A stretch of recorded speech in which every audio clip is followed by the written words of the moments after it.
Olá a todos e a todas, sejam muito bem-vindos a mais um episódio do Hora é Essa. E hoje temos aqui um regresso. Regresso. Já não vinha cá há muito tempo. Tinha saudades tuas, Pedrocas. Eu também não. És uma vaca. Bem, começamos bem, logo a insultar. Já não te vi há muito tempo, tinha saudades tuas. Os ouvintes também... Se calhar não. Se calhar eu acho que não tinha muito. Talvez 2 pessoas. 2 pessoas teriam certa... 3, vá. A tua avó. Minha avó pergunta sempre por ti. Beijinhos para a avó da Chica. Tens este magnetismo de terceira idade. Beijinhos para a dona Chica, ramalheira. Não é Chica. Pronto, Pedro, obrigado por teres vindo. Ora é essa, pronto. Este episódio que tem tudo para ser razoável. Não. Este episódio tem tudo para ser excepcional porque trazemos aqui um tema que está alerta CM. Alerta CM, uma novidade daquelas boas. Uma novidade bombástica. É bombástica. Olha, Pedro, em primeiro lugar, para quem... Já não é spoiler porque já viram no título do episódio, não é? Mas pronto, a minha pessoa vai lançar então... A sua pessoa vai lançar um novo livro. Um novo livro que é o 9º livro. É o meu 9º livro, sim. Como é que é possível, Francisco? Então lança-se 8 e depois do 8 vem o 9º. Tu tá... Sabe contar muito bem, o amigo. Tem essa característica. O amigo produz, que é uma coisa fantástica. Eu produzo muito bem. Nunca pensei. 9 livros.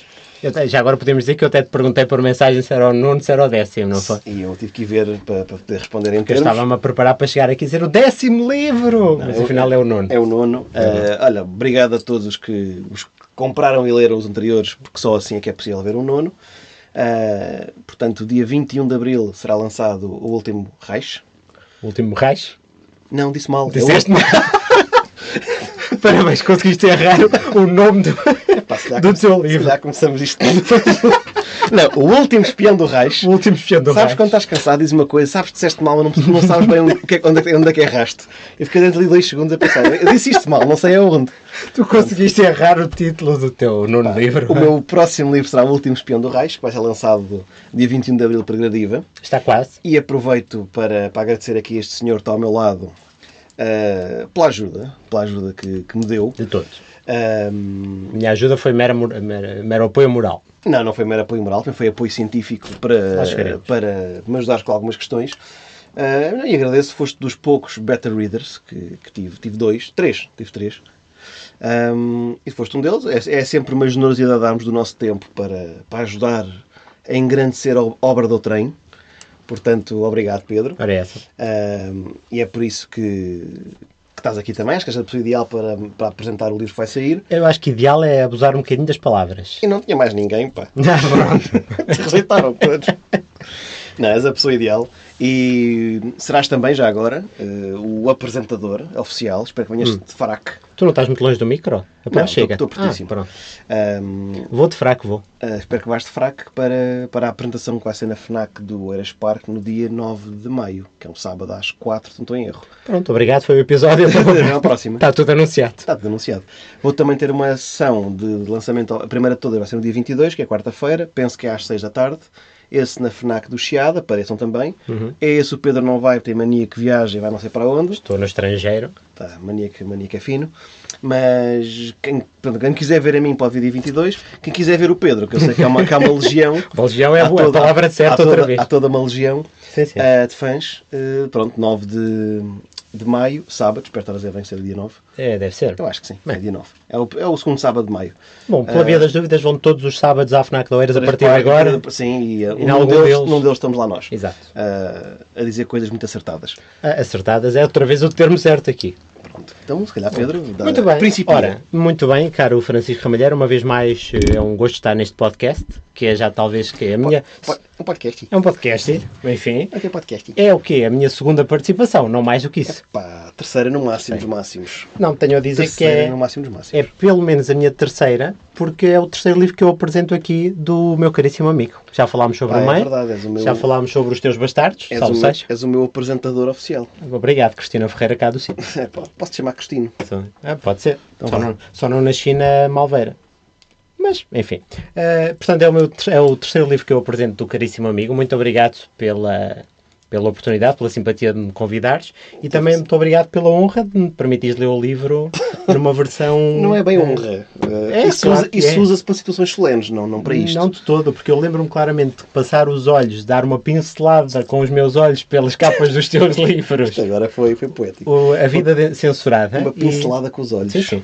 E nunca pensei que, passados uns anos, viria a ter a sorte de apresentar os seus novos livros, e em concreto O Mãe, Os Bastardos e agora O Último Espião do Reich. Estás a ver? Eu sei o nome certo do nome do livro. Muito bem. Parece que fui eu que o escrevi. Muito bem. Não fui, mas quem me dera, porque é um livro excepcional. Muito obrigado por me teres, mais uma vez, permitido lê-lo em primeiro lugar. Posso fazer então umas perguntinhas? Faça a favor, se calhar apresentamos o livro, não é? Então diga-me lá. Muito bem. Então, neste livro, eu fiz aqui uma organização, como partilhei com o meu amigo, não é? Tens aí todo um coisa. Um catraplásio. Catraplásio é o termo. Exatamente. De facto, neste livro, que eu li com muito prazer, apesar de ter demorado largas semanas a fazê-lo, mas é porque andava um bocadinho ocupado, peço desculpa mais uma vez por isso. Leste no timing perfeito. É como o Gandalf, não te atrasas, tu chegas no momento certo.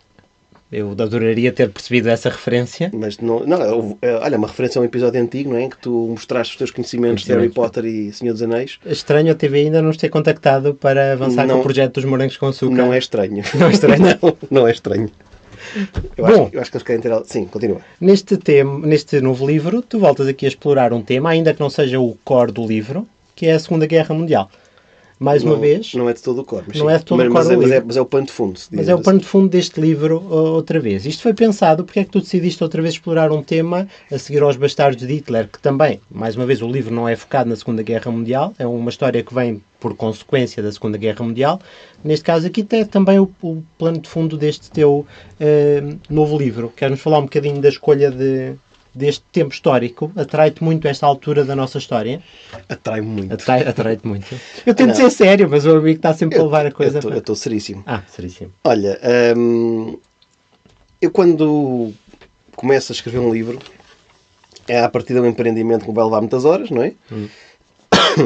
Boa tosse.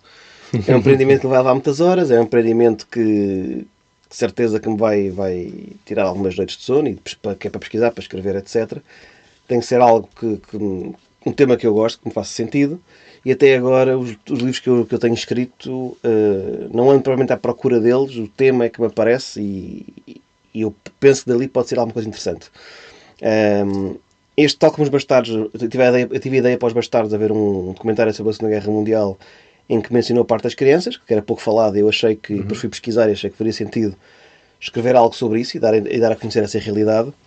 Aqui foi um bocadinho parecido, no sentido em que não que a realidade que eu quisesse dar a conhecer fosse tão importante como a das crianças no pós-guerra, mas foi também num documentário sobre a Segunda Guerra em que já sabia, mas vi com mais evidência a questão relacionada com a dependência que o Hitler tinha das drogas. Pronto, isto é documentado, é real, não é muito falado, até porque na altura não havia o conceito de toxicodependência que há hoje.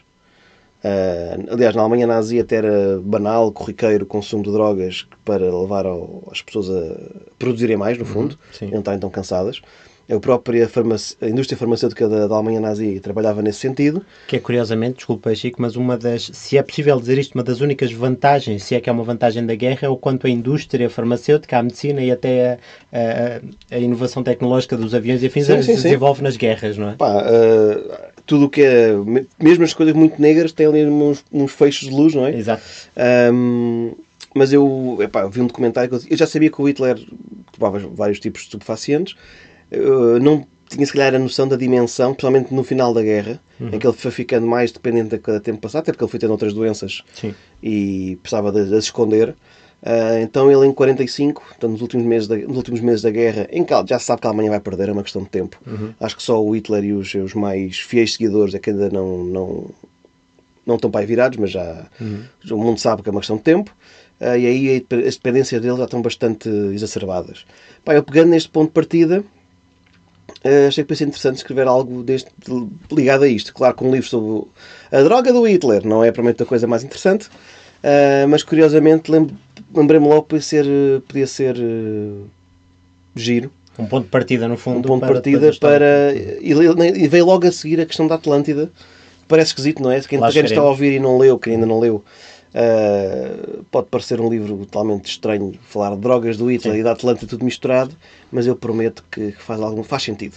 Sim, de facto, isto não é, como tu dizias e bem, este não é mais um livro sobre o Holocausto, ou não é mais um fulano qualquer preso num campo de concentração. É de facto um livro que tem como pano de fundo a Segunda Guerra, mas depois que se passa até já na parte final da guerra, não é? Portanto, já temos aqui perante uma Alemanha decadente. O livro começa em janeiro de 45. Exato. Portanto, já está a Alemanha mais do que decadente. Sim. Decadente, está Hitler a dar as últimas respirações, a tentar manter-se à tona, não é? Já, no fundo, a afundar-se no seu próprio poder e desesperado por encontrar algo que o faça virar o rumo que a guerra estava a tomar. E é aí que surge então esta tua premissa, e tu falavas aí na Atlântida, ou nesta ambição que Hitler tinha em descobrir alguma coisa, algum segredo, ou algum poder, ou algo do género que lhe permitisse mudar o rumo da guerra. Não é? Portanto, a premissa surge muito dessa intenção de Hitler, de facto, de descobrir esse segredo. O quão verídico, ou quanta parte verídica temos nesta tua premissa e o quanto dela é ficcionada por ti? Olha, em primeiro lugar, e para dar a conhecer o livro, O Último Espião do Reich, e agora disse o nome completo e bem. Muito bem. É um thriller. Sim. Diria um thriller puro e duro. Não é um policial, portanto mas é um thriller com algumas características diferentes diria eu, da maioria dos thrillers que estão no mercado. É um thriller, se calhar, histórico, podemos chamar-lhe assim. Sim. E eu, quando escrevo livros históricos, embora haja esta componente do thriller, também acho que tem muito esta componente histórica. Eu acho que está ali, se calhar, 50-50, metade, mais coisa, menos coisa. Não sei se concordas, que leste. Sim. E eu, quando escrevo um livro histórico, tenho sempre a preocupação de que ele seja o mais verídico possível, o mais historicamente verídico possível, e por isso eu posso dizer-te que neste livro a maior parte das coisas são reais, são verdadeiras, portanto não fui eu que inventei ou fui buscar para efeitos de narrativa. São questões que aconteceram mesmo.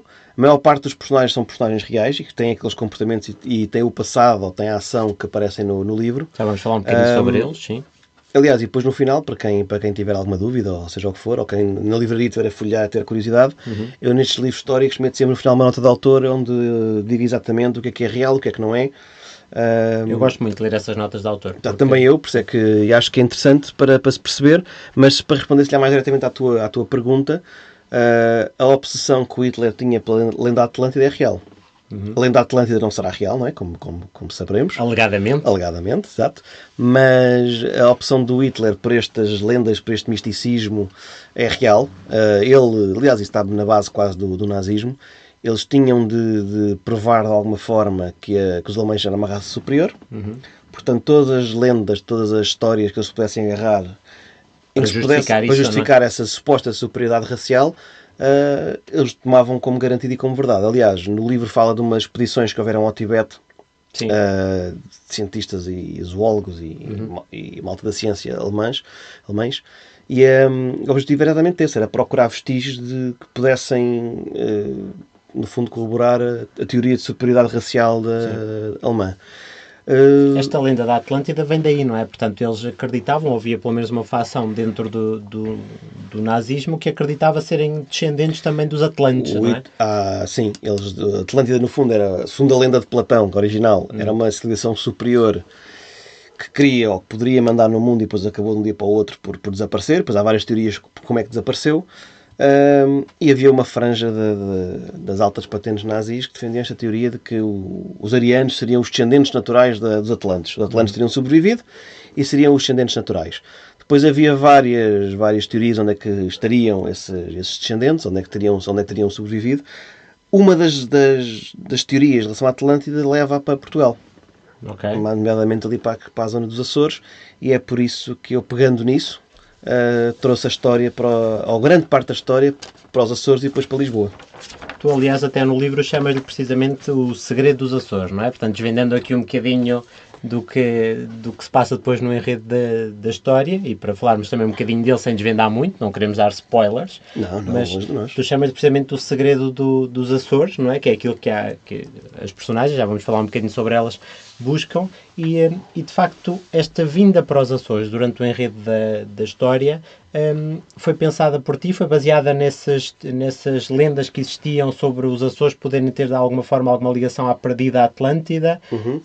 De onde é que surge de facto essa necessidade de trazer o livro até aos Açores e até Portugal? Pá, eu quando estou a fazer pesquisa para um livro, começo a apontar os pontos que eu acho que podem ser interessantes e depois vejo se dá para transformar em livro ou não, se há ali sumo ou não. Já me aconteceu ter algumas ideias que, em primeira instância, pareceram-me interessantes e depois, quando fui fazer as pesquisas, percebi que, pelo menos para já, não havia grandes pernas para andar. Neste, parece que tudo aquilo que eu procurava foi aparecendo. Portanto, a parte da droga achei interessante, o Hitler. Os pontos A parte da Atlântida também é real. Há teorias da Atlântida que podia ter sido onde hoje é território português, ou nas águas portuguesas. Portanto, começou aos poucos a haver vários pontos de convergência que me interessavam, porque eu, havendo um livro histórico que possa ligar a Portugal de forma verídica, para mim faz sentido. Claro. Até porque os nossos leitores aqui em Portugal vão de certeza gostar. Claro que sim. Mas eu não quero que seja uma ligação forçada. Por exemplo, já nos Bastardos, que é um livro que se passa nas ruas de Viena. Sim. Viena não, de Salzburgo. Eu não conheço os meus livros. Parabéns, Francisco. Parece que tens um filho que não te deixa dormir. O que é parece. Dormi 3 horas. Bem, os Bastardos que passam-se nas ruas de Salzburgo. E não de Viena. No final, há uma parte da história da ação que passa para Lisboa, passa mais concretamente para a linha de Cascais, porque é verídico que isso aconteceu, porque Cascais recebeu muitos refugiados de guerra, principalmente vindos da Áustria. Portanto, eu gosto desta ligação, se historicamente fizer sentido. Não vou estar ali a enfiar lá martelo. Sim, claro. Eu não vou estar a martelar. Não vais estar a martelar ideais, não é? Porque eu gosto sempre quando estou a escrever um livro histórico, e se calhar causa alguma pressão, algum peso quando estou a escrever, que eu quero que uma pessoa que conheça muito sobre este período histórico, ou sobre estes assuntos mais em concreto, vá ler o livro e que se divirta, claro, e que aprenda qualquer coisa se for caso disso, mas também que não encontre incongruências históricas. Portanto, não dá para inventar em livros históricos, na minha opinião.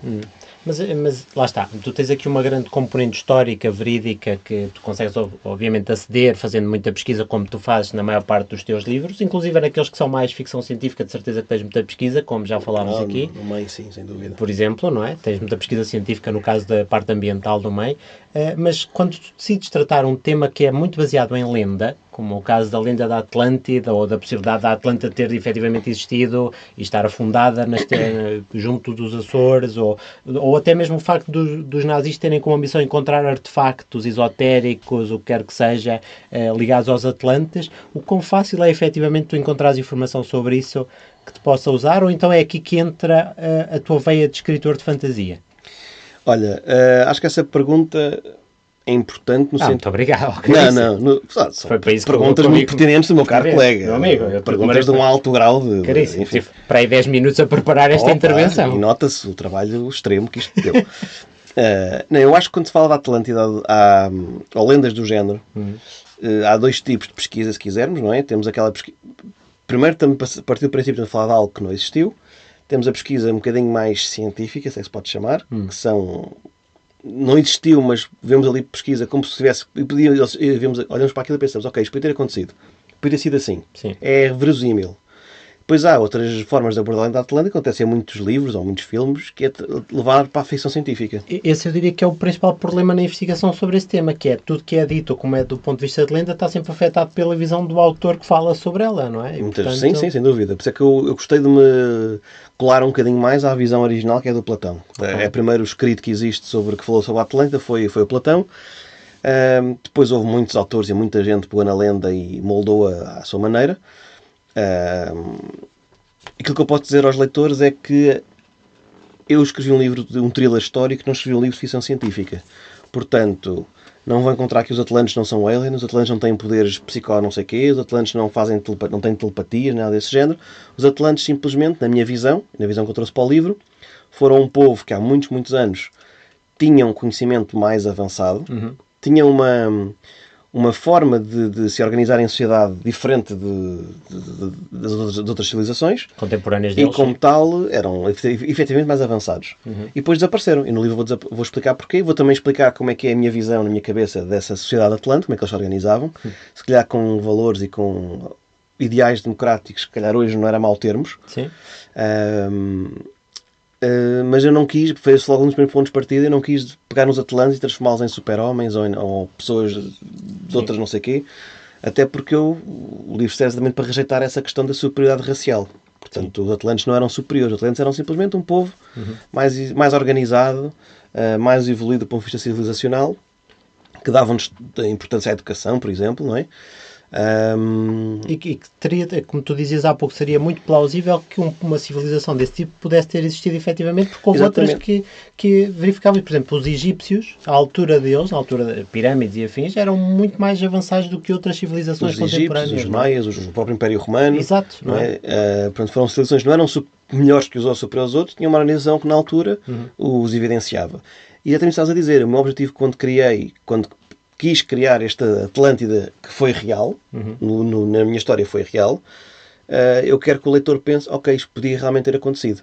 Se eu os metesse a virem do planeta ou a terem umas barbatanas, ou viverem no centro da Terra, como acontece em algumas histórias, acho que perderia toda essa parte. Seria uma história diferente, não seria necessariamente melhor ou pior, mas aí já deixava de ser um thriller histórico e seria um thriller de ficção científica, por exemplo. Isso é de facto importante frisarmos aqui, que o livro é um thriller, tem toques históricos, é verdade, mas é acima de tudo um thriller contemporâneo, sem grandes, ou quase nenhum lives de fantasia, parte é da premissa ou desta lenda que existe e que é tão conhecida, não é? Eu acho que nem lives trai. O que eu quis mesmo, aliás, aquilo que eu chatei à meia-noite muitas vezes para tu me ajudares, foi exatamente, eu quis que os princípios científicos do livro, ou aquilo que acontece no livro, nas batalhas que vão haver eventualmente, esse tipo de coisas todas, ou os sítios onde o grupo vai, eu queria que fossem tudo questões do ponto de vista científico que pudessem ser reais, para ser confirmadas.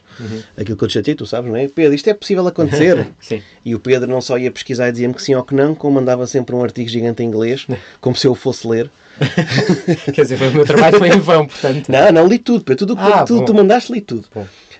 Mas mandava sempre assim um artigo gigantesco para eu poder confirmar que aquela teoria existia, ou que podia acontecer, ou que podia ser feita daquela forma do ponto de vista científico. Sim, tu de facto então aqui em paralelo com a principal linha de ação, tu tens toda esta componente real, histórica e até científica no livro, não é? Portanto, mais uma vez vê-se que há muita pesquisa nos teus livros. Eu pensei quando comecei a delinear o livro que me ia dar menos trabalho, sou sincero. Mas sim, tive que... Enfim, acho que é bom sinal quando o livro dá trabalho, quer dizer que estará decente. Sim, eu ia-te perguntar, porque tu já mais ou menos respondeste, mas ia-te perguntar o quão difícil de facto foi abordar certos temas que se calhar não fazem parte propriamente do teu know-how mais tradicional. Tu aqui abordas, falas um bocadinho da contribuição dos cientistas na altura da Segunda Guerra, falas um bocadinho no desenvolvimento das bombas atómicas, falas depois em algumas características que os nossos personagens aqui do livro vão enfrentar quando andam num certo sítio, já vamos falar sobre eles. O quão difícil foi de facto encontrar informação mais científica e ser mais fidedigno nesses tópicos? Informação científica pura e dura, que a bomba atómica, por exemplo, foi relativamente simples. Mais difícil às vezes era, se calhar, perceber essa informação. Pois. Daí ter-te chateado. Não, sobre a Atlântida não foi fácil. Há muita informação mais virada para a ficção científica. No fundo foi selecioná-la, foi ver que tipo de Atlântida que eu queria que fosse real na minha história. E a partir daí há muita coisa. Há livros, há programas de televisão, há documentários, há muita coisa sobre a Atlântida. Às vezes, lá está, houve muita coisa que eu vi e li e descartei por completo porque eu não queria aquela visão da Atlântida e quis criar uma que para mim fizesse sentido, que é aquilo que falámos há bocadinho. Foi uma civilização muito avançada do ponto de vista do conhecimento. Sim, mas eu referia-me também aqui, chega aos teus personagens, tu tens aqui umas quantas personagens, já vamos falar um bocadinho sobre elas, que são cientistas verdadeiros, que existiram mesmo. Tens aqui o Sr. Oppenheimer, tens aqui o Sr. Planck, tens aqui uma série deles. E, portanto, caracterizar personagens científicas deste tipo, ainda por cima eles têm diálogos científicos entre si e falam de coisas verídicas que aconteceram mesmo e projetos em que eles estiveram mais ou menos envolvidos, uns mais verídicos que outros, não vamos entrar em detalhes. O quão difícil é, de facto, criar uma personagem deste tipo? Olha, antes de responder, se calhar falar um bocadinho da história. Até para quem possa estar interessado. Portanto, estamos em 1945, janeiro de 45, perto do final da guerra, não é? A Alemanha deverá perder em breve e o Hitler já sabe disso, não é parvo nenhum, e ele pensa que a única hipótese que tem de vencer a guerra é ter acesso ao conhecimento dos Atlantes. Principalmente porque ele lá saberá, depois no final do livro vai-se perceber como é que ele tem a certeza disto, não é? O Hitler tem a certeza se tiver acesso ao conhecimento dos Atlantes, vai conseguir construir a bomba atómica. Pois, aquele último respirar, ele está quase a afogar-se. Exatamente, é a sua última oportunidade, digamos assim. Na realidade, a corrida atómica começou entre os nazis e os americanos, no fundo. Foram, aliás, muitos cientistas alemães que avisaram aos Estados Unidos, olha, nós estamos a fazer isto, não é suposto conseguirmos, façam lá vocês. E aí que aparece o Oppenheimer, sim, que é o pai da bomba atómica. Não é um epíteto muito agradável, mas aconteceu. E foi muito interessante fazer essa pesquisa para as questões políticas da bomba atómica. Eu meto isso no livro. Porque é que foi explodida? Será que seria mesmo... Pronto, acho que houve ali muita política e muito planeamento para o futuro. Portanto, os americanos, que eu acho que são alvo de muitas críticas neste meu livro, críticas mais subtis, porque nós, quando falamos deste período, criticamos naturalmente o regime nazi, não há como fugir a isso. É evidente, sim. Mas estamos a falar de uma potência, já era potência na altura, mas que emergiu no pós-guerra e que preparou bem o terreno para ser uma potência no pós-guerra. Também beneficiou assim. Com a guerra, não é? Beneficiou muito com a guerra, sim. E se calhar não precisava ter-se soltado aquelas 2 bombas atómicas, por exemplo, mas se calhar era preciso mostrar ao mundo o poder delas. Pronto, outras questões. Do Hitler pensa que será que a bomba atómica é a única hipótese que tem de sobreviver, por isso ele está doido, está desesperado para encontrar o segredo dos Atlantes, que ele sabe que está ali, que Portugal é a chave para esse segredo. Pronto, e daí começa a história. O personagem principal, que é dos poucos da história que não é um personagem verídico, portanto o Timóteo Feio, o Timmy para os amigos, é no fundo um desgraçado, um carteirista de Alfama, que tem o azar de tentar fanar a carteira de quem não devia. É um gajo de Alfama. É um gajo de Alfama. Inspirado nos Gato. Por acaso acho que não, mas podia. Eu quis um protagonista que fosse comum, não é? Portanto, depois vai-se perceber que ele é realmente uma pessoa com relevância para a história. E que merece estar ali, digamos assim, mas no início ele não passa de um carteirista esperto, que ele sabe onde é que deve ir para roubar as melhores carteiras, e que roubou a pessoa errada. Então vemos a luta, entre aspas, entre os espiões dos aliados frente aos espiões das potências do eixo e dos aliados dos alemães. Foi relativamente simples, falaste há bocado dos personagens, que era a tua pergunta original. Foi relativamente simples falar de personagens como o Max Planck ou o Oppenheimer, porque são muito conhecidos e há muita informação sobre eles. Eu tento, obviamente, quando escrevo livros, que estes personagens históricos, que os livros lhes façam justiça e que sejam o mais realistas possíveis. Para isso tens que estudar muito sobre os personagens, ver como é que eles reagem, como é que eles são, os maneirismos que têm, se fumam, as coisas todas. E tentei replicar o melhor possível no livro, mas também, se é um livro de espionagem e que vai pegar nos espiões, e para quem não sabe, muita gente sabe, o Estoril... Lisboa, e especialmente o Estoril, era a capital da espionagem naquela altura da Segunda Guerra Mundial. Portanto, era muito no casino do Estoril que espiões da altura se juntavam e conspiravam e levavam mensagens, etc. Portanto, eu quis que na minha história houvessem espiões reais. Isso já não foi tão fácil de encontrar informação. Pois.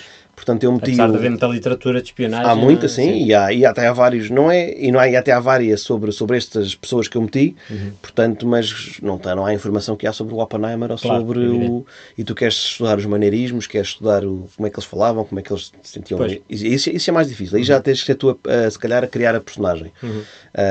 Mas mesmo assim, o que eu fui encontrando, tentei replicar de forma mais verosímil possível, mas já agora, só para falar, eu escolhi 4 espiões principais que eu acho que são... Sim. Tem uma história muito, muito interessante. Falamos então já um bocadinho deles, pronto, das personagens principais. Temos o Popov, o Dusko Popov, que é um nome muito giro, que já o tinha pesquisado para outro livro anterior meu, portanto fui buscar alguma pesquisa que tinha feito anteriormente, portanto copiei-me a mim próprio. Que eu acho que é um espião dos mais interessantes da Segunda Guerra, porque ele era um agente duplo, era conhecido como o Tricycle. Portanto, ele trabalhava em simultâneo para a Alemanha nazi e para os aliados, sendo que obviamente ele trabalhava para os aliados. Portanto, ele tinha a coragem de fazer contra-informação dentro do seio da espionagem alemã. É preciso coragem, se ele fosse apanhado... Bolas de aço. Sim, completamente. Termo, completamente. E se ele fosse apanhado ou suspeitassem dele, acabava na hora, não é? Estava morto ali. Sim. E aliás, foi ele que avisou o tipo do FBI, o Hoover, que ia haver um atentado, um ataque a Pearl Harbor. Sim. E se o tivessem ouvido, se lhe não tinha havido. Pronto. Escolhi também um senhor chamado Ian Fleming. Exato. Que era na vida real um amigo conhecido do Popov, ficou muito conhecido pela rede de espionagem que ele tinha na Península Ibérica, nomeadamente em Espanha. Ele tinha lá uma rede de espionagem que, no fundo, era para avisar os aliados caso o Franco se estivesse a portar mal e quisesse ir para o outro lado. Caso ele, de repente, começasse a comportar-se de forma inesperada. Essa rede de espionagem chamava-se GoldenEye. E esse senhor, quando acaba a guerra, vai escrever um romance que é lançado em 57, se não estou em erro, chamado Casino Royale. Que se passa... Era um thriller. Um thriller E de espionagem. O personagem principal era um tal de James Bond. Não. Bond. James Bond. Portanto, o criador do James Bond foi um espião eu acho isto incrível. É verdade. E meto também aqui na história. Depois meto um senhor que é o Walter Warn. O Walter Korn. Senhor professor. Que era um alemão que fugiu da guerra, saiu da Alemanha antes da guerra estalar, em desacordo total com as políticas nazis. Ele e muitos académicos fizeram isso. Aliás, a Alemanha teve uma fuga de cérebros, não literal, mas teve um bocadinho literal, em boa verdade. Sim. Não é? Eles saíram mesmo de lá. Houve muita gente que saiu. E eu até meto algures no livro o Goebbels, o ministro da Propaganda, a dizer que se calhar não foi boa ideia mandá-los embora. Pois. Porque tivessem mandado embora, se não tivessem, se calhar tinham conseguido ter uma bomba nuclear. Porque a Alemanha tinha... Inclusive é muitos de origem judaica, não é? Por isso é que eles foram embora, muitos. Exato. Aliás, os alemães tiveram nos anos antes da guerra montes de nobres da química, da física, etc. Sim. Portanto, foi um tiro nos pés grande do Hitler, que não se fala assim tanto. O professor Walter. O Walter Warn, era alemão, foi depois para a Itália, foi para os Estados Unidos, e ele, durante a guerra, o que ele fazia, no fundo, era interrogar prisioneiros alemães, e através de montes de perguntas, pareciam não ter nada a ver uma coisa com a outra, ele conseguia perceber, havia duas ou três perguntas que eram as certas, ele conseguia perceber se esses prisioneiros sabiam ou não informações sobre as movimentações das tropas alemãs. Portanto, ele terá conseguido, durante a guerra, sacar ali muita informação pertinente e importante. Depois escolhi a Cristina. E agora entramos aqui nas criadas mesmo, não é? Ou a Cristina tem alguma inspiração? Não, personagem... a Cristina é uma espia real, eu disse na nota do autor. Como eu digo, são todos reais. Portanto, foi uma espia, uma mulher das mais importantes na espionagem da Segunda Guerra Mundial. Aliás, ela acaba a guerra e depois é condecorada pelos ingleses com um dos maiores reconhecimentos que era polaca, não é? Acho que era polaca, sim. E esteve por dentro de muitas missões de espionagem muito, muito importantes e muito perigosas durante a guerra, uma delas durante aquele período do dia D na Normandia. Sim. Eu, quando estive a ler a história de vários espiões, eu queria ter uma espia, não queria só homens, até porque eu sabia que há muitas mulheres que se destacaram nesta altura da altura da Segunda Guerra. E numa altura em que este tipo de missões era visto como algo masculino, era uma sociedade ainda mais machista do que é hoje. Sim. Portanto, eu queria uma mulher que tivesse feito mesmo uma diferença naquela altura e tivesse marcado a história. Isso é patente na literatura, não é? Tu vês até o próprio James Bond, os espiões, é tudo homens, e depois as senhoras são sempre objeto de outro prazer. As Bond Girls e não sei o quê. Portanto, eu queria uma que depois acaba por ser, se calhar, das quatro a mais importante. Eu queria uma mulher, mas queria uma mulher que tivesse um passado verídico, verdadeiro, que pudesse dar-lhe mesmo uma arcabouço para a missão que eu lhe queria dar neste livro. E tu conseguiste isso muito bem, porque ela é de facto uma mulher muito forte na história, é uma mulher poderosa, lá está, mas é uma mulher quase masculina, de facto, não é? Que assume quase um papel que tipicamente é de um homem. Que nestes livros, às vezes, vão para os homens muitas vezes e não tem que ser. E não tem aliás, e aconselho isto a toda a gente, antes ou depois de lerem o livro, se forem conhecer a história da Cristina Skarbek, é uma história de heroísmo fantástico, e são pessoas como a Cristina, como o Popov, como o Ian Fleming, como o professor Walter, que tiveram um papel muito importante para a vitória dos aliados e que hoje em dia passam completamente despercebidos. Sim, eu acho que muitas vezes os verdadeiros heróis são esses, são aqueles que são muito importantes, não fazem o que é suposto fazer para terem reconhecimento e depois não o têm também. Depois, quando morrem, têm uma nota de rodapé, algures. Nem sequer ninguém sabe quem eles são, mas realmente foram fundamentais.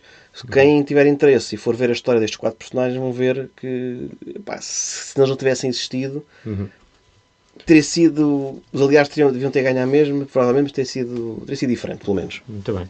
Portanto, estas nossas personagens, são as nossas personagens principais, andam aqui à volta de uma missão. Não queremos desvendar muito, temos de ter cuidado a falar, mas eles de facto andam aqui, o nosso time cai quase por acidente no meio ou ao início parece que cai é por mais acidente. Ou menos por acidente, sim. Ao início parece, não é? Que ele um espião por acidente, se quisermos, não é? Se é que se pode chamar espião, porque ele ao início até é um bocadinho cobardolas, não é? Ele até fica chocado com algumas coisas que vai assistindo. Olha, eu tive muita dificuldade nessa parte com o time, porque Pá, no fundo é um desgraçado qualquer, Pois. que de repente, Um pé rapado. quando dá por ela, está no meio de uma conspiração que pode dar a volta à Segunda Guerra Mundial ou não. Porque isto, no fundo, o livro é uma caça ao tesouro Exato. entre alemães e aliados. Uhum. Quem chegar primeiro ganha o conhecimento de Atlante.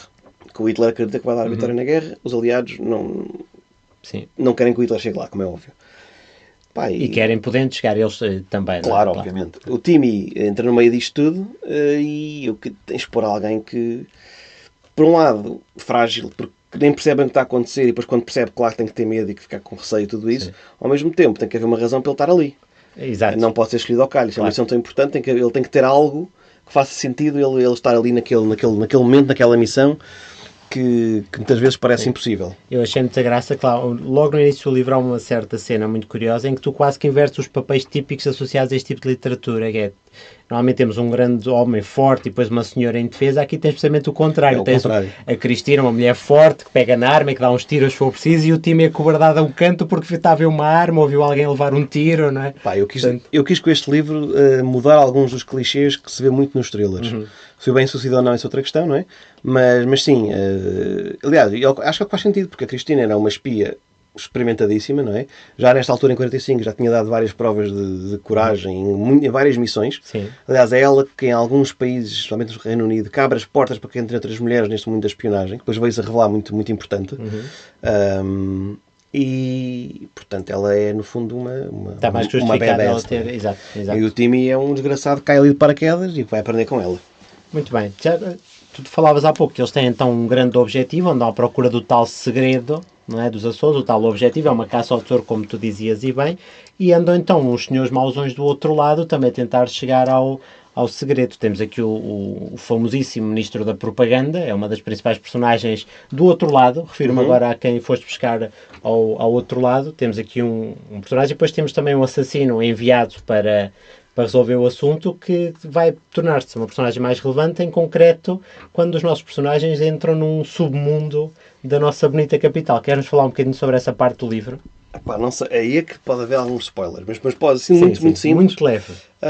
Porque acho que é um tema interessante e curioso, não é? Os personagens nazis que aparecem na história são todos reais, exceto um dos assassinos. Um dos principais assassinos do Hitler, esse fui eu que inventei, que é o Goth, acho que é assim que se diz. Esse inventei, todos os outros, portanto o Hitler, obviamente, o Goebbels, Ministro da Propaganda. Sim. Vou buscar o Alfred Jodl, que é o último espião do Reich, que dá o nome ao livro. Essa parte não é verídica, ele não veio para Portugal. Aliás, o Jodl foi dos últimos resistentes do regime nazi, e foi ele que assinou depois os papéis da rendição alemã. Sim. E depois acabou por ter morto depois dos julgamentos de Nuremberg. Esse foi um personagem que eu mudei um bocadinho a parte dele, porque ele aqui não morre nos julgamentos de Nuremberg. Não dava jeito, claro. Não me dava jeito nenhum. Sim. Mas escolhi a ele porquê? Porque eu precisava de um lacaio, precisava de um cão obediente que fizesse o que o Hitler mandava. Então andei a estudar dentro daquelas fileiras de nazis mais lambotas e mais sabujos, qual é que podia adequar-se ao papel, e acabei por escolher este. E essa parte estavas a falar em Lisboa, que a ação começa nos Açores, mais concretamente na Ilha do Pico, e há uma razão histórica para isso. Depois vem para Lisboa, que tem uma razão para isso, e eu aproveito uma questão real que existe mesmo, que são túneis que existem construídos por baixo de Lisboa. E que são visitáveis. Alguns sim, e há muitos túneis que se calhar nunca foram descobertos, e que têm teriam várias funcionalidades, sim. Algumas delas, por exemplo, nos conventos para frades e freiras poderem visitar. E até o rei visitar as amigas, sim. Outros serão construídos para poderem as nobrezas fugir dos castelos, em caso de invasões, por exemplo. E eu, sabendo que existiu, e que ainda há vestígios disso hoje em dia, essa rede de túneis, achei que podia ser interessante criá-la, usá-la, e dar-lhe outra dimensão também, para esta minha caça ao tesouro. Que é quando o teu livro se torna ainda mais de ação. Portanto, o livro é de facto um thriller, tem uns bons clichês de um livro de espionagem, tudo que é bom no livro de espionagem está aqui incluído, inclusive assim, a visão de um Estoril, como se associa muito a esta altura da espionagem. Eu gostei muito de caracterizar o Estoril nesta altura do ano. Não é? Nesta altura da história, sim. Porque de facto era uma cidade empolvorosa, não é? Onde tudo se passou. Era uma cidade glamourosa, para a época do país. Estamos a falar de um país de 45, Portugal era orgulhosamente pobre. Sim. Aliás, havendo lutas em território português tem que aparecer o Salazar também aparece. Eu ia falar disso, ele dá aqui um cheirinho da sua graça. Dá um cheirinho. E o Cergeira também. E o seu amigo Cardeal Cergeira, aparecem os dois, assim como o embaixador inglês da altura. Mas o Estoril foi engraçado, que o Estoril era um bocado dicotómico, porque ele durante o dia aquilo era muito rural, embora luxuoso, ou embora com boas condições comparado com o resto do país, era muito rural, e depois de noite aquilo mudava. Somente ali na zona do casino, era onde se juntava, não gosto desta expressão, mas se juntava a nata da sociedade. A malta que tinha dinheiro e que tinha mesmo. E quem diz a nata diz o pastel de Belém, ou o travesseiro de Sintra, outro qualquer bolo que gosta. As saudades que eu tinha, Pedro. Ora é essa. Dessas... E repara que eu estou muito contido hoje. Até estás, por acaso. Estou contido, porque eu estou a levar isto a sério. Não pois, o que é que se passa? Estás bem? Não, quero que isto seja uma coisa séria. É, pronto. Se precisas de alguma coisa, mais pirinazinha, diz. Tens uma nata? Não. Pronto. Posso-te arranjar assim no final. Pastel de Belém? Tenho. Arranjo um pastelinho no final. Bom, mas de facto estávamos a falar daí do nosso teu enredo, que agora já é nosso daqui a uns dias. Também é teu, Pedro. Tudo que é meu é teu. Eu gostei muito de ler o livro, gostei muito do teu livro, porque tu tens de facto... este género de livro é um livro que a mim me atrai muito, porque tu tens toda uma componente histórica e depois tens criação literária muito bem feita e personagens que se intercalam ou que se interligam muito bem. Uma das ligações que, sem desvendar muito mais uma vez, nós falámos há pouco dos cientistas e afins, temos aqui uns quantos cientistas e até descendentes de cientistas. Estou-me a lembrar de uma moça que é neta de um desses cientistas, não é? E depois, ao fim, tu ligas muito bem todas estas personagens que parecem não ter qualquer ligação ao longo do livro e depois, ao fim, percebe-se o motivo do Timmy ter caído aqui no meio desta confusão sem a razão aparente, e afinal há uma razão aparente para isso, do porquê de haver aqui envolvimento dos cientistas. No fim há toda uma ligação. Sem desvendar muito, o quão difícil foi de facto unir todos estes pontos que ao início parecem tão distantes. Bom, esta é obviamente a magia do escritor, não é? É conseguir atar os nós todos. Eu sempre tive como objetivo que isto parecesse ao início estranho, no sentido em que estamos a falar Segunda Guerra Mundial, sim, Lenda Atlântida, exato, bomba atómica, carteirista, pé descalço, da Alfama, americanos cientistas, não é? Isto à primeira vista pode aparecer vários livros diferentes só num. Uma salada russa? Russos não tem. Russos por acaso não tem. Acho que não. Mas sim, o objetivo era também no final que tudo fizesse sentido e que fizesse sentido o carteirista da Alfama estar nas entranhas de Lisboa com um dos maiores físicos da história da humanidade. Sim, e a fugir a um assassino nazi. Exatamente. Tive que escrever ter planeado o guião, digamos assim, do livro, a estrutura toda, muito bem delineada nessa parte, em termos de organização. Claro, depois como estás a escrever há sempre coisas que se acrescentam ou se mudam, mas o grosso da estrutura estava tudo planeado muito antes. Então eu já sabia desde o início quem é que se ia juntar, quem é que ia morrer, quem é que ia desaparecer, o que é que ia acontecer. Tu fazes sempre isso, os teus livros são sempre muito bem planeados. Mas nesse aspecto, para bater tudo certinho no final, e que era uma coisa que eu queria desde o início, isso deu-me algum trabalho para lá chegar, que era, eu meto desde o início o Hitler viciado em drogas, sim, mas e com a certeza absoluta que a Atlântida existiu, pois, que tem um conhecimento avançado mesmo para os padrões de 45 e que é com isso eles vão ganhar a guerra. O idealismo existe desde o início. Sim. E podemos pensar que ele é o efeito dos opiáceos, é o efeito da droga, etc. E eu queria, desde o início, mostrar porque é que ele tinha essa certeza. Sim. Portanto, isso sempre foi uma das minhas batalhas e levou-me a alguma pesquisa. Mas para te responder mais diretamente, não foi fácil. Mas eu também não me aventurei a começar a escrever isto sem isso estar feito, porque senão depois começava a escrever... É que são pontas muito afastadas, ou ao início parecem muito afastadas, não é? Espero que os leitores gostem, espero ter conseguido trazer uma narrativa que fosse coerente e que fizesse sentido. Mas neste caso em concreto, eu antes de começar a escrever já tinha isso tudo fechado, porque se não tivesse, não podia, estás a escrever 50 capítulos e depois aquilo não fazia sentido. Pois, exato. Ia para o lixo, não é? Então eu quero é que essa parte da conclusão, para as peças baterem todas umas nas outras e encaixarem, isso teve que ser tudo feito antes e deu algum trabalho, sim. Houve alturas que eu pensei, isto se calhar não vai dar livro por causa disso, porque não sabia se seria possível tudo bater certinho. Sim. Olha, este é o teu livro, de facto, se calhar mais thrilleresco de todos os que tu já escreveste. Sim, sem dúvida alguma. Isso foi pensado por ti, aconteceu durante o desenvolvimento do enredo, querias de facto explorar este género um bocadinho melhor do que fizeste em outros livros, ou seja, ir mais a fundo no género da espionagem e afins, ou aconteceu? Eu, a partir do momento em que decido Porque falar... tu tens romance histórico, não é? Sim. Não, este é um thriller, não vou dizer puro e duro, porque já tem algumas nuances diferentes dos thrillers mais tradicionais. Eu acho que quem esteja à procura de um policial, se calhar não é bem o livro que vai querer, mas quem gosta de thrillers e queira um que seja um bocadinho diferente da norma, acho que é capaz de gostar.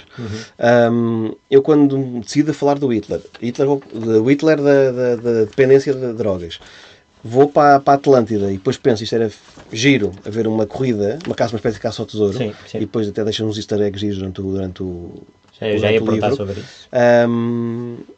Na minha cabeça isto automaticamente transformou-se num thriller e numa espécie de filme de ação. E portanto, acho eu que não podia ter sido de outra forma. Voltei a ler e reler vários livros do género e vi também alguns filmes do género, porque eu queria que a segunda parte do livro, que é quando a ação fica mais... Falaste isso há bocadinho. A primeira parte apresentas tudo o que é para apresentar, claro, também há alguns confrontos em telhados, etc, e mortes e onde tens a curiosidade, é onde... A segunda parte do livro eu queria que fosse para explicar tudo e que a ação fosse a um ritmo daqueles que... Galopante, de facto. Sim, tanto estive a ver como é que os mestres da área trabalham. O próprio Sr. Ian Fleming. Por exemplo, sim. Le Carré. O Le Carré, sim. O John Le Carré. Para tentar replicar o ritmo. Pronto, espero ter conseguido. Houve ali várias... tu leste uma versão que não foi final do livro. O quê? Acho que as alterações que foram sido feitas... Não foi lá o enredo é o mesmo. Acho que foram muito nesse sentido, tornar o livro mais... Ainda mais galopante, mais intenso. Sem tirar a informação que é... Pois claro. É uma questão que às vezes não é fácil, que é... Sendo um livro histórico, tem que ter informação histórica e descrição histórica. Tem que bater certo, tem que fazer sentido. Se o Timmy vem da Alfama, tem que descrever a Alfama dos anos 40, não há outra hipótese, né? A vida, as cores, os sons, etc. E conjugar isso às vezes com o ritmo alucinante que eu gostava que o livro tivesse, foi um desafio. Eu acho que o efeito final ficou bonzito. Espero que os leitores e leitoras, claro, apreciem devidamente. Acho que conseguiste fazer muito bem, explorar este género que é uma primeira vez para ti, ainda que há livros teus anteriores que têm já um toquezinho nesta área, mas assim tão a fundo dentro do género de thriller, este é de facto... Os outros podiam ter um ar, este é mesmo... É mesmo afirmadamente... É mesmo um thriller, sim. A ideia desde o início foi essa. Não, e tu conseguiste muito bem, porque tem todos os tópicos de um bom livro de espionagem estão cá todos. Tem um bom espião desenvolvido, tem a ação desenvolvida, tem uma base por trás, tem um motivo para as coisas acontecerem. Portanto, tu tens personagens fortes, como falávamos. Portanto, tudo o que se quer num livro de espionagem deste género, que é a leitura que eu gosto de fazer com frequência, leio bastante o Sr. John Le Carré, por exemplo, ainda agora falávamos dele. De facto, encontrei todas estas grandes ferramentas do tipo que se usa tipicamente no livro da literatura. E, portanto, gostei muito. Vais receber 2 pastéis de nata. Muito obrigado. Acho que mereces com esses...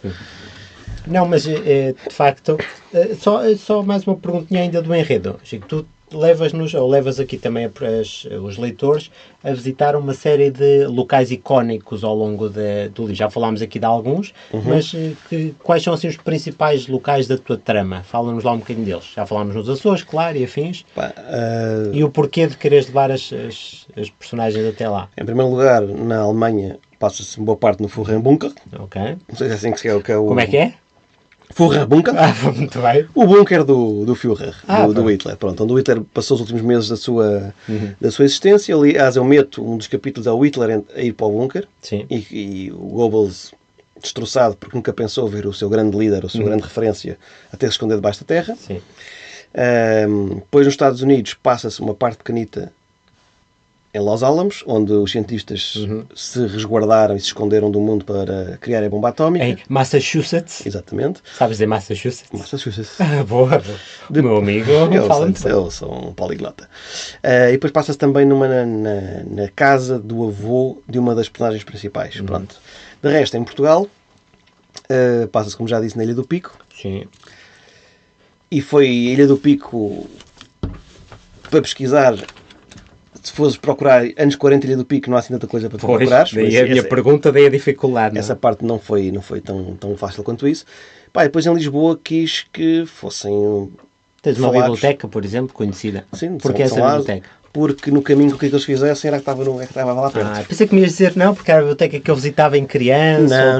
Não, porque eu fiz feito maníaco. Foste ao Google Maps? Não, fiz um mapa do que seria a Lisboa Sombria, que é os túneis de Lisboa, no fundo, que eu criei, e vi quais é que eram os pontos que faziam sentido para eles passarem. Eu tinha alguns pontos que eu queria onde eles passassem, nomeadamente o Mosteiro dos Jerónimos, Sim, pois. porque fazia sentido para quem estivesse a pôr ali na Atlântida que passasse por ali, pois quem for ler vai perceber porquê. Queria uma biblioteca, porque fazia sentido também, e do itinerário que eu criei, fez sentido que fosse aquela. Que vale a pena visitar já agora, que é de São Lázaro. Pensei que tinha a dizer que de facto era a tua biblioteca de Não, infância. eu não sou de Lisboa, sou aqui da periferia lisboeta. Da periferia. E não era. De resto, meto também um sítio que eu sempre gostei muito desde pequeno em Lisboa, que é o Jardim Zoológico de Lisboa. O meu amigo aprecia ver um bom animal, não é? Eu gosto de ver macacos. Por isso é que me convidei. Exatamente, mas é que eu tenho saudades. Deixa-me cá ver um macaco. Nunca estranhaste tanto uma bananinha à porta? Vai por isso então. E os amendoins também. Eu aprecio, pá. Muito bem. Nunca fui tão insultado de forma tão eloquente. Que estupidez. Que estupidez mesmo. Não, o Jardim Zoológico foi porque eu estava à procura de sítios de Lisboa que tivesse sentido ter aquelas determinadas cenas de ação. Pá, e encontrei um documentário sobre o Jardim Zoológico, vídeos da altura, dos anos 20. Até os documentários fazem-te mal, claramente. Fazem, tem que ver menos. Mas é muito giro, um vídeo pequenino, um vídeo muito grande, com imagens do zoo dos anos 20. E pensaste, vou ter que incluir. E há muita informação sobre a história do Jardim Zoológico de Lisboa, que hoje não sei como é que é, mas já foi dos maiores do mundo. Sim. E achei que podia ser diferente, lá está, uma cena de ação no meio da bicharada. No meio da bicharada. Portanto, fui ver como é que era a Quinta das Laranjeiras em 45, como é que era o zoo encontrei coisas giras, desde os passeios de elefante, ou as crianças andarem mão dadas com os macacos, que hoje já não existe, não é? Na altura existia esse tipo de coisas, e peguei nisso e meti no livro. Muito bem, só estamos quase a chegar ao fim, até porque já devem estar fartos de nos ouvir. Já desligaram todos. Já desligaram todos, enfim, só a tua avó é que ainda está a ouvir-nos. Ela já adormeceu também. Exato. Olha, uma última perguntinha, espero que tenhas gostado das minhas perguntas, estás ótimo. Adorei. Pronto, só uma última perguntinha, temos aqui uma nova casa. Uma nova casa para o lançamento deste teu nono livro. Será que isto fala dos easter eggs? Os easter eggs, vamos aos easter eggs, pode ser, perfeito, tínhamos esquecido disso. Tínhamos esquecido. Mas que apresentador, mais medíocre. Olha, antes de ir para a nova casa, quem me ouve pensa que mudei de casa mesmo. Os easter eggs, isso foi uma brincadeira. Pronto, eu não te detetei todos, tenho a dizer. Acho também é difícil, tinha de estar na minha cabeça, não é? Mesmo eu fosse ler agora, até não detetava todos. Eu gosto muito de traduzir easter eggs, fica ovos de Páscoa. Ovos de Páscoa. Aliás, eu penso que tu mandas os teus leitores e encontrar ovos. No livro ficou como ovos de Páscoa. Sim. Eu quando comecei a escrever um livro de espionagem e um thriller, comecei a meter, mais ou menos de forma inconsciente, referências propositadas a obras que me dizem muito, que eu gosto muito, quer livros, quer filmes, seja o que for. E não falamos de referências óbvias, tipo Ian Fleming, ou... não são coisas copiadas, são homenagens que eu quero deixar a obras que são importantes para mim, vão ser sempre. Sim. Portanto, em momentos que eu achei que fizeram sentido, eu aumento uma frase, ou um tique, ou uma verborreia qualquer que faz parte daquela personagem. Lembras-te assim de algum, só para termos um exemplo? Por exemplo, o Asterix, eles dizem, estes romanos estão loucos. Eu meto um dos espiões, estes nazis estão loucos. Ok, boa. Portanto, é algo deste muito género. Subtil, não é? Não, esse não é muito, acho eu.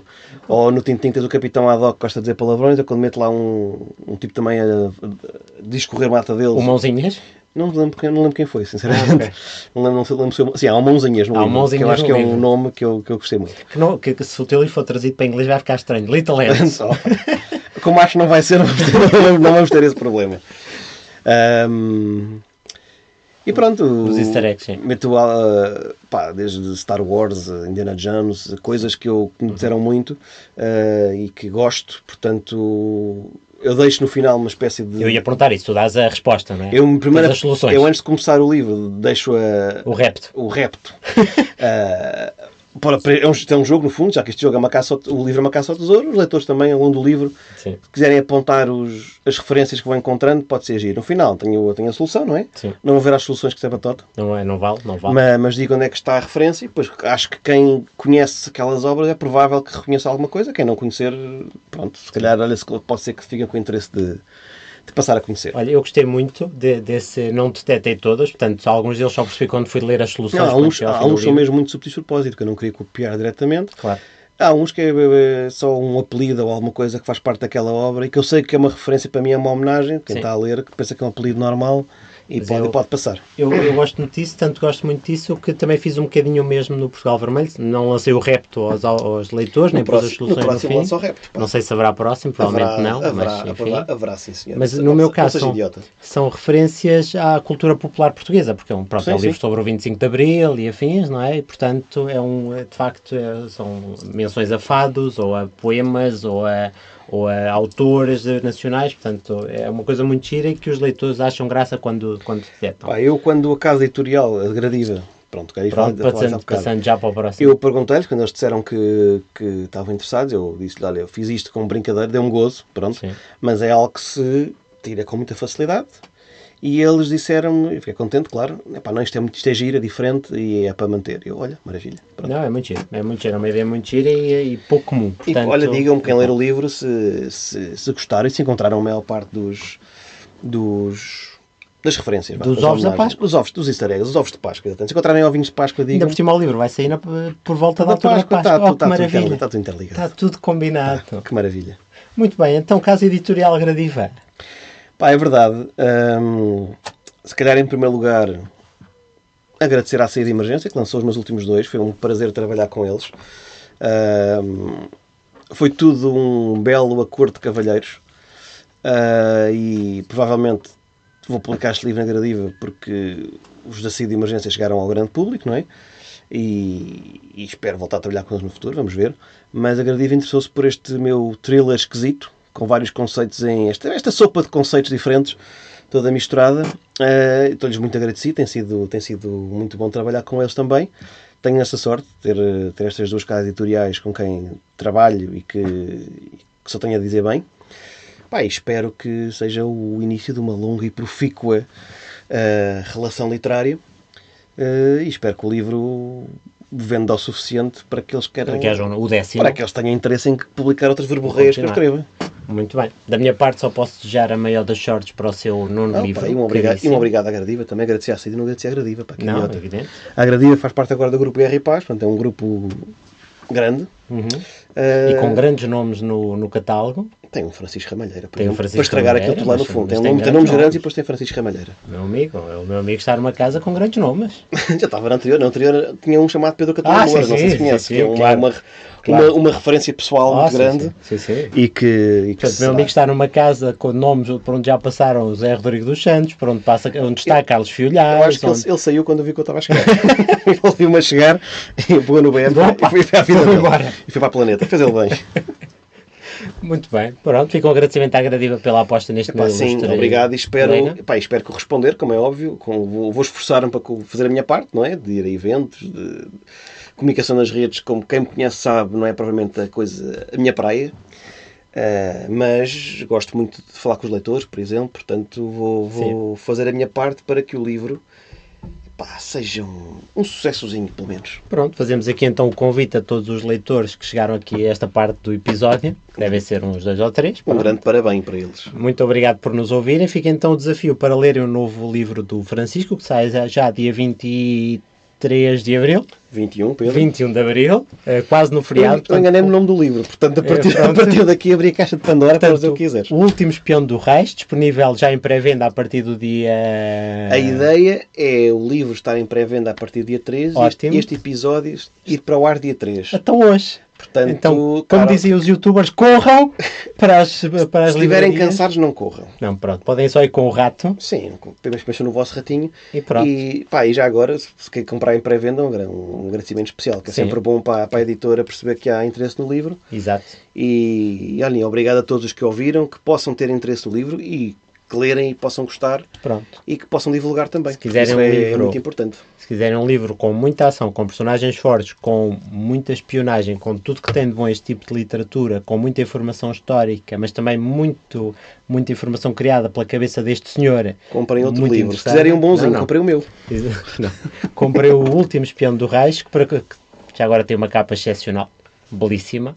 que eu adoro, está belíssima a capa, já podemos falar da capa, porque está mais do que divulgada nesta altura, e portanto tem tudo para correr bem. Leiam o livro do Francisco e pronto, e depois chateiam-no nas redes sociais, mandem mensagens e tal. Pronto, para terminar, Pedro, olha, obrigadíssimo. Não, eu é que agradeço a honra. Pela tua magnífica amizade.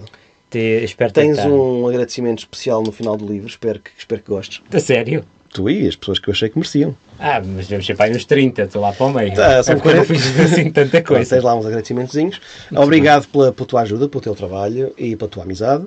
Obrigado por mais uma vez estares a estragares o teu nome, a vir aqui falar nesta espelunca chamada Ora Essa. Esta espelunca é a única coisa que me mantém a ser ouvido por alguém, porque caso contrário já se teriam esquecido de mim. Não, até parece. E depois isso que eu ia dizer, já que o Pedro propõe que os leitores me chateiem, eu gosto sempre de falar com malta que lê os meus livros, que é sempre...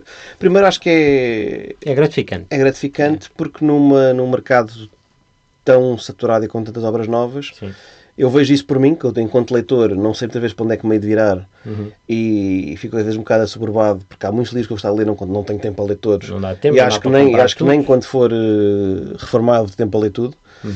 Por isso fico sempre muito agradecido a quem no meio da livralhada toda que existe pega no meu. É exatamente isso que eu digo, no meio de tanta opção, haver alguém que decidiu no meio de 300 mil livros ter escolhido o meu, ter pegado no 15 euros ok, ter decidido escolher o meu no meio de tantos outros, eu não posso ficar outra coisa que não profundamente agradecido. Sim, agradeço desde já. E pronto, e já que estamos numa de falar em pedir para que se mande mensagens, já tenho o Pedro a pedir um livro novo, para ele sentir a pressão. E deixar de ser preguiçoso e a trabalhar. Este rapaz é um... A questão é de preguiça mesmo. É um calinas, pá, impressionante. Pronto, Pedro, um grande beijinho. Beijinho e abraço. Olha, uma hora certinha, olha. Obrigado a todos e a todas. Uma hora sim, quase 1 hora e minuto. 1 hora e minuto. Obrigado a todos e a todas, fiquem bem, leiam muito. E se adquirirem o meu último espião... Certamente. Desde já um beijinho de agradecimento e digam qualquer coisa. Fiquem bem e leiam muito. Desperto das pessoas, Pedro. Beijinhos. Leiam o livro do Chico e pronto. E vão gostar de certeza. Obrigado, Chico. Foi uma honra estar aqui. Igualmente. Um beijinho, Pedro.